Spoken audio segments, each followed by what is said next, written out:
본격 공시탐사 콘텐츠 공시엑스 파일. 안녕하세요. 대한민국 1호 공시분석가 변양인입니다. 불가사의하고 비밀스럽게 느껴지는 주가의 흐름, 공시분석을 통해서 낱낱이 파헤쳐 드립니다. 공시엑스 파일, 지금 본격적으로 시작해 보겠습니다. 먼저 살펴볼 종목입니다. 예스24 네이버 인수 사실무근, 향후 전망은 기업개요 보도록 하겠습니다.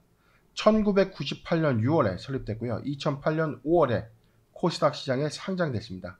모회사는 한세 예스24 홀딩스로 55.7%의 지분을 보유하고 있습니다. 온라인 도서 유통을 기반으로 문화상품, 음반, DVD, 문구 기프트, 영화 공연 티켓의 예매 서비스, 그 다음에 온라인 북이죠. 이북 등의 판매, 그리고 유통을 영위하고 있습니다. 온라인 도서 시장 점유율 1위 업체로 예매 서비스 시장 점유율은 2위를 기록하고 있는 회사로서 주요 경쟁사는 인터파크, 교보문고, 알라딘 등이 있습니다. 매출 포지션입니다. 상품 매출 부분이 97.3%, 수수료 매출 부분이 1.6%, 기타 매출이 1.1%를 유지하고 있습니다. 실적 보겠습니다. 2020년 연간 실적은요, 연결 기준 매출액 6,156억, 전년 대비 15.5%가 증가했고, 영업이익은 87억을 기록했는데, 전년 대비 39.5%가 증가했습니다. 당기순 손실 4억을 기록하면서 적자 지속한 바 있었습니다. 최근 2분기 실적 발표가 있었습니다. 매출액 3,272억, 전년 동기 대비 9.4%가 증가했고, 영업이익은 69억을 기록했는데 전년 동기 대비 20.3%가 증가했고, 당기순이익 213억을 기록하면서 흑자 전환했습니다. 작년 연간 실적과 비교했을 때 이미 반기 만에 작년에 영업이익 87억 원에 거의 뭐 한 80% 육박하는 69억 원의 영업이익을 좀 기록했고, 당기순이익 213억을 좀 기록하면서 실적 개선 효과가 조금 크게 반영되는, 하반기가 좀 더 기대되는 그런 실적 흐름을 보여주고 있습니다. 체크 포인트입니다. 온라인 서점 점유율 1위, 본업 성장 가속화 여부에 주목해야 된다. 지금 현재 코로나19가 확산되고 있기 때문에 이 도서 시장이 이 오프라인 매장에서 온라인 서점으로의 이 수요 이동이 본격화되고 있고, 이게 현재 실적으로 좀 반영되고 있는 흐름. 자, 두 번째입니다. 카카오뱅크의 상장으로 인해서 보유 지분 가치가 증가됐기 때문에 이 밸류에이션의 레벨업이 좀 있을 것이냐. 보유 지분 가치가 현재 한 5천억 원으로 좀 추정이 되고 있는데, 이러한 실탄 확보를 통해서 사업이 과연 성장할 수 있는지. 세 번째입니다. 대규모 시설 투자로 도서 업계의 쿠팡으로 등극하겠다라고 포부를 좀 밝히고 있는데, 현재 이 카카오뱅크의 이 상장 지분 가치의 일부 이 매각을 통해서 최첨단 스마트 물류 서비스를 도입하겠다. 이에 따라서 이 실적 성장이 좀 본격화될 것인가. 마지막입니다. 카카오뱅크 상장 기대감은 소멸됐고요. 네이버의 이 피인수 사실무근 발표를 통해서 주가의 어떤 다운사이드 요건이 지금 갖춰진 것 아니냐.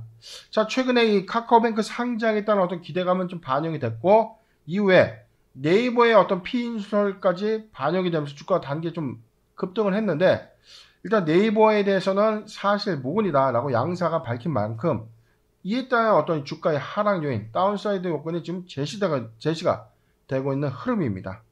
공시 살펴보도록 하겠습니다. 예스24 지난 18일이었습니다. 풍문 또는 보도에 대한 해명이 있었는데요. 내용 좀 보도록 하죠.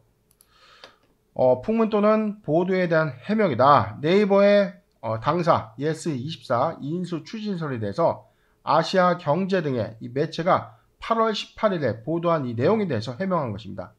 본 공시는 2021년 8월 18일 아시아 경제 등에서 보도한 네이버 예스24 인수 추진설에 대해서 해명 공시다. 자, 인수 제안을 받은 바 없으며 사실이 아니다. 자, 이거 환기무량합니다. 그렇다면은 이 보도자료를 배포한 쪽에서는 어떤 근거와 팩트를 갖고 이러한 설이 있는 것처럼 어떻게 배포가 될 수 있는지. 제가 현업에서 근무했을 당시에 기자들이, 경제기자들, 증권부 기자들이 어떤 이 보도자료를 배포할 때 어떤 특정적인 어떤 팩트나 관련된 어떤 사항들, 증거 자료를 통해서 이 증거 사실을 갖고 이제 유추해서 가는 건데, 카더라만 갖고 언론이 배포하지는 않거든요. 자, 그래서 이게 어떤 루트를 통해서 보도자료가 지금 배포가 됐는지, 주가는 단기간 급등했다가 다시 급락을 했죠. 자, 이에 따라서는 아마 시장감시위원회에서 어떤 이 조사 조치가 좀 있지 않을까라고 볼 수 있는 대목이에요. 왜냐면 시장의 어떤 교란 행위에 사실 무근 관련된 이 보도자료가 배포된 행위. 그렇다면 원천 행위자가 누구냐? 자, 여기에 우리가 좀 주목되는 이 포인트인데, 일단 이 카카오뱅크가 상장하고 나서 상장 모멘텀으로 예스24가 크게 주가의 어떤 흐름을 좀 가져왔고, 이후에 네이버의 피인 수설이 불거지면서 주가가 추가적인 어떤 상승 여력을 좀 가져왔지만, 바로 풍문 또는 보도에 대한 해명 자체에 대한 어떤 사실 무근 발표에 의해서 상승분이 좀 반납한 그런 흐름을 좀 보여주고 있습니다. 차트 차근차근 좀 보면서 설명 좀 드릴게요. 일봉상에 5,400원의 일봉상 저점 영역대에 있던 예스24의 주가가 8월 18일 24,400원까지 급등했던 원인. 그럼 8월 18일에 최고 급등했던 원인 중에 하나, 요 포인트는요, 바로 네이버의 피인수설이 좀 불거졌던 흐름. 그렇다면 9월에서 10월까지 불거졌던 흐름들에서 작년 하반기 3분기에 이런 내용들이 좀 나왔던 부분들 중은 카카오뱅크의 상장 모멘텀이 좀 부각이 되면서 8월부터 대시세를 좀 낸 이후에 이런 어떤 점진적 기대감이 소멸되지 않고 올해 1분기 반기까지 좀 이어졌던 흐름이라는 겁니다. 그래서 지금 예스24의 어떤 주가의 흐름은요, 최근 일봉상의 1차 저점, 자, 만원대를 기점으로 해서 주가는 탄탄한 흐름에서 상단 위치하고 있고, 13,000원이라는 이 탄탄한 지지대를 통해서 지금 주가는 13,500원까지 지금 하락한. 자, 그렇다면 24,000원까지 올랐던 이 배경들, 자, 카카오뱅크 상장 이슈에 대한 부분의 반영 효과는, 자, 여기입니다. 그런데 카카오뱅크 제로 소멸 관점 이후에 주가가 급락할 수도 있던 어떤 요인. 자, 일단 카카오뱅크 상장 이슈의 상장 모멘텀은 소멸입니다. 그렇다면 어떤 불특정 세력들이 이러한 어떤 흐름들을 좀 더 유리하게 가져가려고 했던 흐름이냐. 그래서 네이버 피인수설을 흘기면서 지분을 전량 매각한 것 아니냐.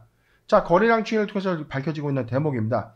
자, 추세적으로는 지금 추가 하락이 좀 불가피합니다. 물론 예스24가 카카오뱅크의 지분 가치를 통해서 새로운 어떤 물류창고, 물류 서비스의 어떤 최첨단 스마트 물류 시스템을 도입한다면 추가적인 영업손익의 어떤 호전 효과는 좀 있겠지만, 단기적인 요인에서는 리스크한 부분들이 있죠. 카카오뱅크의 상장 모멘텀 소멸과 네이버 피인수 사실은 사실 무근이라는 점은 주가의 단기간 다운사이드 요건이 좀 충족됐다. 자, 주가는 13,000원을 좀 지지하지 못한다면 추가적인 이탈을 통해서 만원까지 내려갈 수 있는 요인은 좀 충분하다. 그렇다면 실질적인 요인이 하반기에 좀 본격화된다면 회사가 갖고 있는 어떤 지분법 이익이 좀 반영되는 요인은 있을 겁니다. 그런데 이게 이미 선반영됐다는 겁니다. 그렇기 때문에 주가는 13,000원을 기점으로 해서, 자, 지지 여부를 확인하고 보유자 관점에서는 차익 실현 관점이 아닌가라는 판단이 좀 되고요.